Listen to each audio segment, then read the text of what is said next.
Naitwa Evelyn Abel Mwarwisi, ni mkazi wa Tabata Kimanga.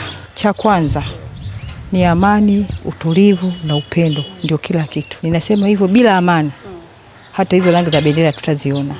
Cha kwanza ni amani na utulivu, ndio urithi na utaka tuachie vijana wetu. Maana enzi za mababu na mababu kulikuwa na amani. Kwa hiyo hata sisi inabidi tuenzi walivyoacha wazee wetu. Mimi ninawasa vijana, watoto wasikurupuke, wasiige. Cha msingi ni kuangalia ile misingi tuliwafundisha wazazi wao. Na misingi tuliwaachia wazazi, sisi kama wazazi tunachowahusia watoto wetu ni amani. Amani kitawala, hivyo vingine vinafuata. Hizo bendera za vyama nini zinafuata. Bila amani hakutakuwa na bendera za vyama. Tunaona nchi za jirani zetu wenzetu wanavyohangaika.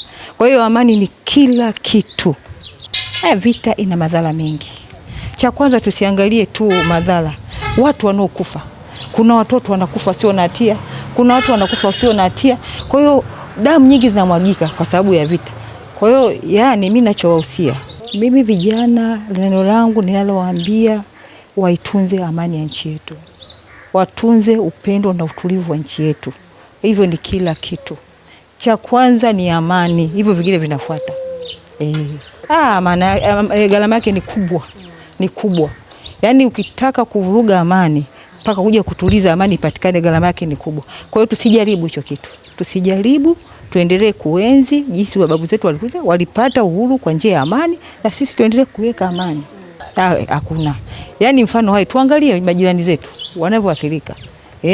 Kuna cha kanisani, hakuna cha nini, bado watu wengi wanapoteza maisha, watoto ndio waathirika wakubwa, kuna mama wajawazito, tumeona vitu vingi. Tunaona kwenye TV watu wanavyohangaika, wanavyobebwa, wanahangaika, nyumba zinavyodondokea nini. Kwa kweli mimi si shauri. Ninaomba vijana kama wananisikia, ndugu zangu popote mlipo, jamani, amani ni kila kitu. Tuitunze amani yetu, tuilinde amani yetu. Yaani kwenye vita hawaangalii wewe ni wa dini gani, wewe ni wa chama gani, wewe ni wa kabila gani, vita haina macho.